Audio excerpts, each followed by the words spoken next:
Senior આગેવાનોની હાજરીમાં વાતચીત થઈ રહી છે।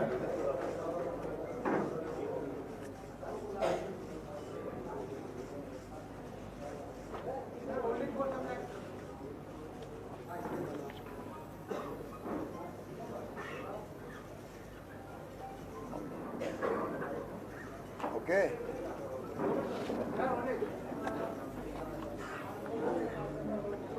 हमारे अध्यक्ष जी रघु शर्मा जी और दीपक बाबरिया जी जो हमारे मैनेजमेंट कमेटी चेयरमैन है, तमाम हमारे साथी बैठे हुए हैं और पत्रकार बंधुओं, सबसे पहले मैं आप सबका स्वागत करता हूँ। आज ऐतिहासिक घड़ी है क्योंकि किसी पार्टी का मैनिफेस्टो जो है वो कमिटमेंट होता है पब्लिक के साथ में। अगर आप ईमानदारी से निभाओ तो कांग्रेस ने हमेशा मैनिफेस्टो को महत्व दिया और मुझे याद है करीब 22 साल पहले जो सोनिया गांधी जी बनी थी अध्यक्ष कांग्रेस की, तब एक नई शुरुआत हुई थी और वो शुरुआत थी मैनिफेस्टो को आप महत्व दें और कमिटमेंट रखें जनता के साथ में चुनाव जीतने के बाद में भी। इसके मायने है कि चुनाव जीतने के बाद सरकार बनती है तो अधिकांश पॉलिटिकल पार्टियां मैनिफेस्टो भूल जाती थी, पब्लिक भी भूल जाती है और सरकार में भी उसका महत्व नहीं रहता। ये आपने भी अनुभव किया होगा इस जमाने के अंदर। हमने एक नई शुरुआत करी राजस्थान के अंदर। वो शुरुआत थी कि चुनाव जीतने के बाद में पहली कैबिनेट मीटिंग के अंदर मैनिफेस्टो को रखा गया और उसको पास किया गया। ये पहली शुरुआत थी 98 के अंदर देश के अंदर। तो सतही सरकारी एजेंडा में आ गए, सरकारी डॉक्यूमेंट बन गया। तमाम कलेक्टर, तमाम सेक्रेटरी सबको कॉपी उपलब्ध हुई।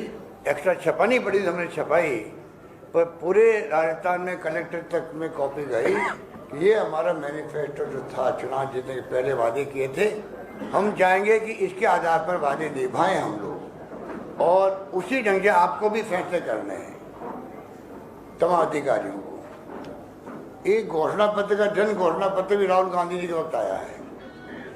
राहुल गांधी जी ने कहा आप जनता को पूछ के मैनिफेस्टो बनाओ।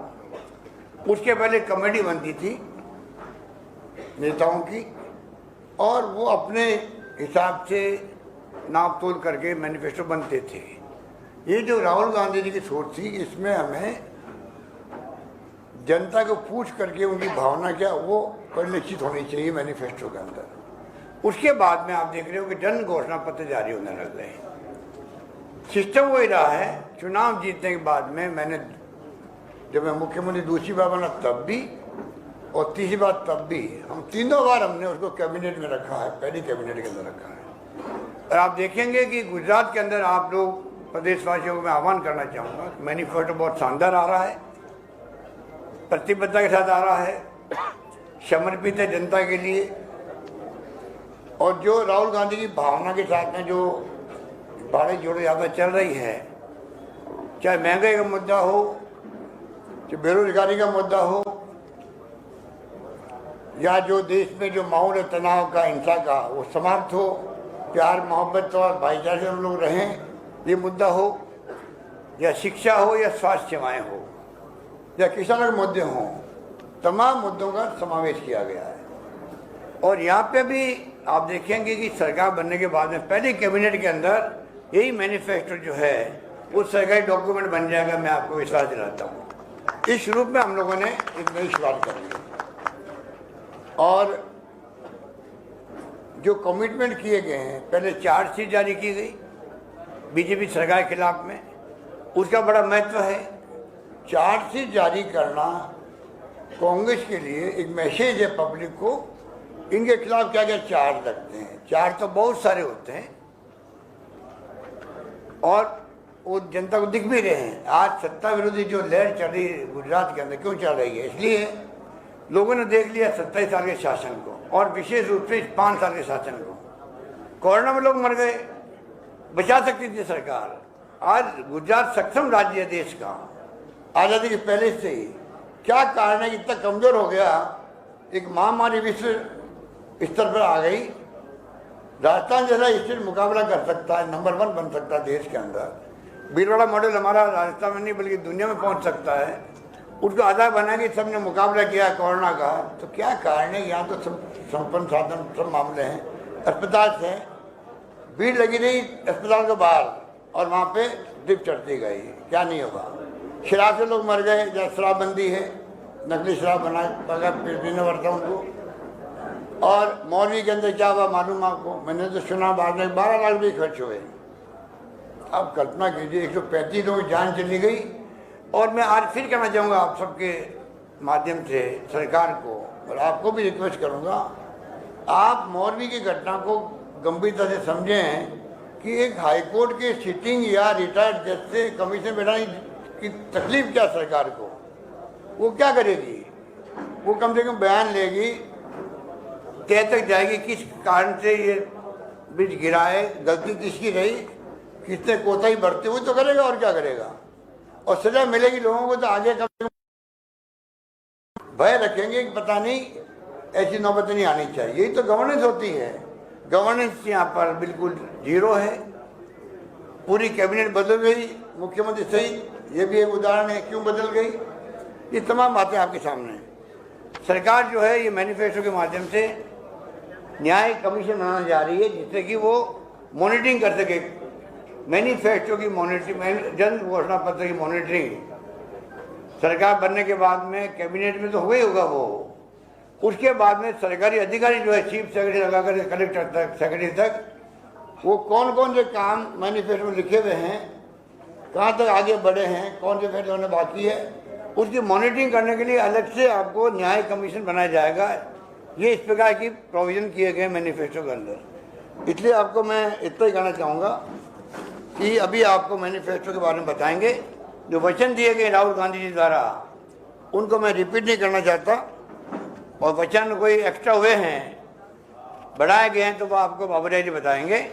मैं आपको इतना ही कहना चाहूँगा कि मैनिफेस्टो का सरकार के डॉक्यूमेंट बनाना और उसको जिस रूप में प्रस्तुत करना, बहुत मेहनत की गई है बाबूराय जी की पूरी टीम द्वारा। 6 लाख लोगों तक पहुंचा गया है, ऑफलाइन और ऑनलाइन। तो आप सोच सकते हो 6 लाख लोगों तक कैसे पहुंचे होंगे, वो बताएंगे बाबूराय जी आपको। परंतु एक प्रयास किया गया, जनता का माइंड क्या है, वो क्या सोचती है, उनके सुझाव क्या है, उसके आधार पर मैनिफेस्टो तैयार किया गया है, जो अभी आपके सामने प्रस्तुत किया गया है। ये मैं आपको निवेदन करना चाहता हूँ। और ये जो अभी मेरे को एक डेलीगेशन मिला, ये भी पहली बार हुआ कि सरदार वल्लभ भाई पटेल के नाम का स्टेडियम बना हुआ था यार गुजरात के अंदर। आप एक नामांकन, हमारी परंपरा रही है प्राचीन काल से ही, हमारी अलग परंपरा देश की है। हमें गर्व है इस देश पर, महान परंपराएं, महान संस्कृति, महान संस्कार है देशवासियों में। उस देश के अंदर एक बार कोई शिलान्यास हो जाता है, शिलान्यास, तो वापस शिलान्यास नहीं होता है। प्रधानमंत्री जी को गुमराह किया गया, रिफाइनरी का हमने शिलान्यास कर दिया था राजस्थान के अंदर। मिस्टर वीरप्पा मोइली आ गए थे केंद्रीय मंत्री, सोनिया गांधी जी चेयरपर्सन थी एनपी की, वो आ गई थी आपकी यूपी गवर्नमेंट की। इतना बड़ा प्रोजेक्ट का शिलान्यास हो गया था, सरकार बदल गई और उसके बाद में रोक दिया गया। 5 साल बाद वापस शुरू करने लगे, तो प्रधानमंत्री जी को बुलाया गया वापस। तो मैंने ऑब्जेक्शन किया, एतराज किया कि एक बार शिलान्यास हो गए हैं, मंत्र पढ़े जा चुके हैं, दोबारा मंत्र कैसे पढ़े जाएंगे बताओ कैसे पढ़े जाएंगे। तो प्रधानमंत्री पीएम ने क्या किया, नए कार्ड छपाए होंगे मेरे ख्याल से, और लिखा प्रधानमंत्री जी कार्य शुभारंभ के अवसर आ रहे हैं। मतलब 5 साल से कार्य शुभारंभ नहीं किया, शिलान्यास हो गया हमारे वक्त में, अब कार्य प्रारंभ के उपलक्ष्य में आ रहे हैं, और वो आए वहाँ पर। अब बताइए आप, सरदार पटेल के नाम का स्टेडियम बन गया। स्टेडियम बनने के बाद में स्टेडियम बनने के बाद में आप कैसे वापस उसका नाम बदल सकते हो नरेंद्र मोदी जी के नाम का? अरे नरेंद्र मोदी देश के प्रधानमंत्री है, इससे बड़ा स्टेडियम बन सकता था। अगर प्रधानमंत्री के नाम का स्टेडियम बना, हमें ऑब्जेक्शन नहीं है। आप सरदार पटेल के स्टेडियम रखते, जरूर थोड़ी वो गुजरात नहीं बने।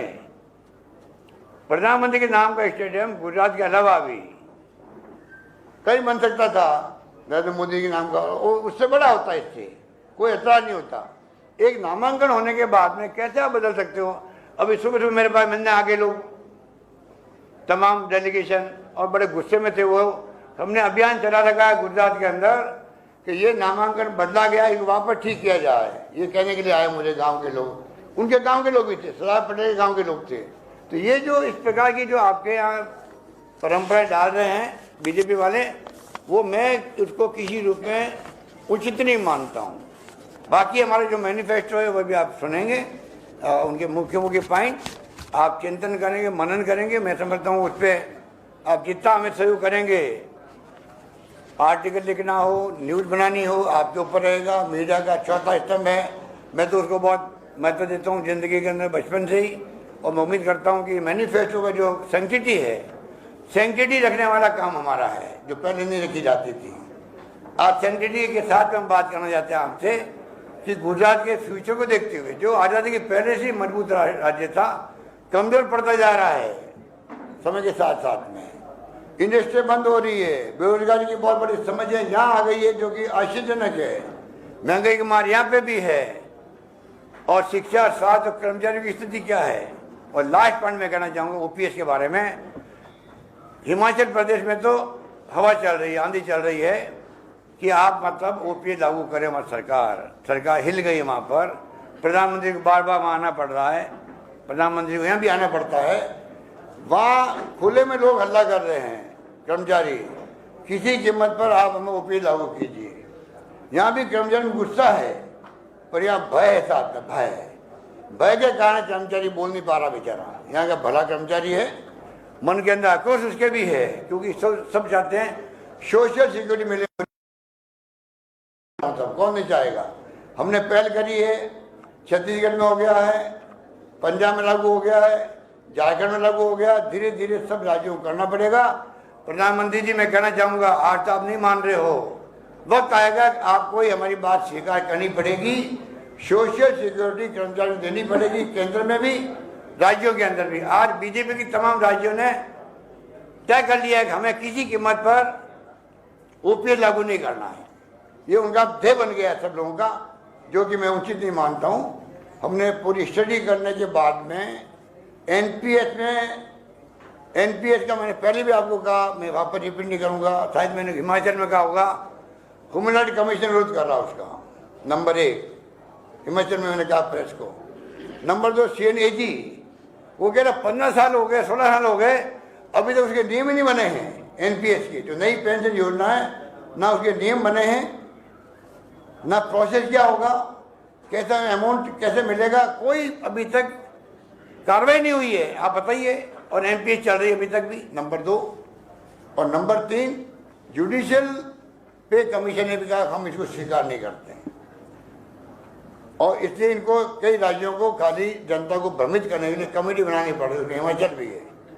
बीजेपी के राज्य क्या कर रहे हैं कि चलो हमारे ऊपर ये दबाव आ रहा है, हम कमेटी बनाते देखते हैं क्या कर सकते हैं, वो टाइम पास करने के लिए। और लास्ट पॉइंट मेरा ये है, कल मिसेस सीतारमण है, जो फाइनेंस मिनिस्टर है, उसने कहा है हम पैसा नहीं लौटाएंगे। जो पैसा जमा हो गया अभी तक हमारा 2004 के बाद में पैसा जमा हो गया है, और वो पैसे के लिए वो कह रही है हम ये पैसा लौटाएंगे नहीं। ये कर्मचारियों को पैसा कटा हुआ है, एक ट्रस्ट बनाया गया भारत सरकार में, पैसा उसमें जमा होता है, और जो कटता पैसा केंद्र सरकार का या कर्मचारी का और स्टेट गवर्नमेंट का, वो जमा उसमें होता है। अब मुझे बताइए, जो किस्तें जमा हुई है अभी तक, उससे वो इनकार कर रही है। आप वित्त मंत्री हो भारत सरकार की, आप अगर पैसा जो जमा आपके पास ट्रस्टी के रूप में है, और हमने वापस लागू कर दी पुरानी पेंशन योजना, वो हमारा पैसा है, और लौटाने में आप आनाकानी कर रही हो, इनकार कर रही हो, इससे बड़ा दुर्भाग्य क्या होगा। क्या इतना दिवालिया हो गया केंद्र सरकार? तो वो स्टेट गवर्नमेंट जो करेगी ओपीएस, उस पैसे को लौटाने में आपको तकलीफ हो रही है। उस पैसे में आपका कैसे अधिकार हो सकता है? जवाब वो दे। स्टेटमेंट दे दिया उन्होंने डराने के लिए राज्य सरकारों को। हम परवाह नहीं करेंगे, हम तो ओपीएस लागू कर दिया है, लागू होके रहेगी। और गुजरात सरकार से मैं कहना चाहूँगा, चुनाव में आपको तकलीफ आएगी, तकलीफ आ गई है, आंधी चल रही है आपके खिलाफ में। अभी गुजरात में जनता में तो आक्रोश है, सब मुद्दों को लेके आंधी चल रही है। और कांग्रेस सरकार बनाएगी 1 to 5 जो मिशन रखा है अध्यक्ष जी ने, वो पूरा होगा। ये मैं आपको निवेदन करना चाहूँगा कि किस प्रकार से जो ये भ्रमित कर रहे हैं, वो भ्रमित होने वाले नहीं, लोग सब समझ गए हैं। और लास्ट बात ये है कि जो मैंने आपको कहा था, ये आप पार्टी फतफत कर रही है यहाँ बैठे बैठी, जिस प्रकार से बोल रही थी गांव में जा करके कि जैसे मतलब पूरा गुजरात को उन्होंने कब्जा कर लिया है। बड़ा करिश्मा हमारा नेता है केजरीवाल जी कि 6 महीने के अंदर एक स्टेट पे कब्जा कर लेंगे वो। ऐसी दुर्गति उनकी हुई है। मैंने कहा जैसे ही कूदेगी कांग्रेस मैदान में, नजर नहीं आएंगे। आज वो नजर नहीं आ रहे हैं, गाँव से छिपते हुए फिर रहे हैं, ये आप देख लीजिए। और तो और हिमाचल में जाके आया हूँ। आप बताइए इनको, केजरीवाल जी पूछिए कभी आपके पास मीडिया में आए हो तब, कि भाई एक का जवाब दे दीजिए। आपने गुजरात से ज़्यादा हिमाचल को कैंपेन शुरू किया था आपने, क्योंकि पंजाब जीतने के बाद में आपको बहुत उत्साह था। आप में पड़ोसी राज्य हैं, आपने खूब रोड शो किए, मैनेजमेंट किया, प्रचार किया, जैसे गुजरात में वो कर रहे हैं, खूब वादे किए वहाँ झूठे सच्चे। आपने अचानक ही, ये बहुत बड़ा पॉइंट है, अचानक ही आपने गुजरात से पूरी तरह विड्रॉ क्यों कर लिया?